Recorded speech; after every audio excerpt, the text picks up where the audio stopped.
Welcome to our channel. Today we how to authenticate with Bitbucket using two-factor authentication step-by-step clearly. Open your web browser and navigate to the Bitbucket website. Log into your Bitbucket account using your username and password. Once logged in, go to your profile icon in the bottom left corner of the screen. Click on the profile icon to open a menu, then select Personal Settings.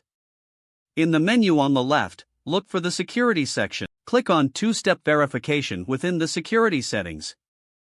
Click the Enable Two-Step Verification button on the right side of the screen. You'll see a QR code displayed on the page. Open your preferred Authenticator app on your smartphone. Use the Authenticator app to scan the QR code displayed in Bitbucket. After scanning, the app will generate a 6-digit code. Enter the 6-digit code from your Authenticator app into the provided field on Bitbucket. Click on the Verify button to confirm the code.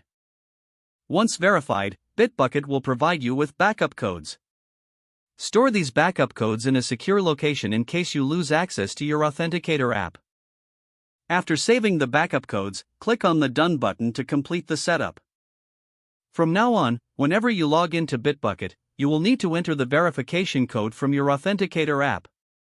If you need to disable two-factor authentication later, return to the Two-Step Verifications section in your personal settings. If the page does not load, refresh the browser or try again in a private or incognito window. Make sure you are using the correct email address, then retype it carefully to avoid small typos. If your password is not accepted, use the Reset option and create a new strong password you can remember.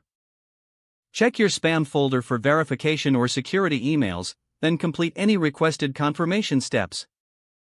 Enable two-factor authentication if available to improve account security and reduce unauthorized access risk. After signing in, review your profile details so your contact information and settings are accurate and current.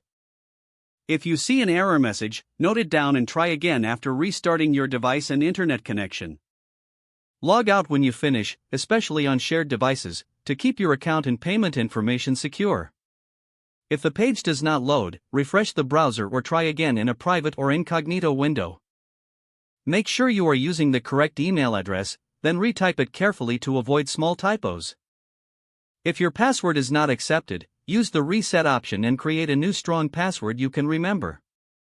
Don't forget to like this video and subscribe to our channel for more step-by-step tech guides.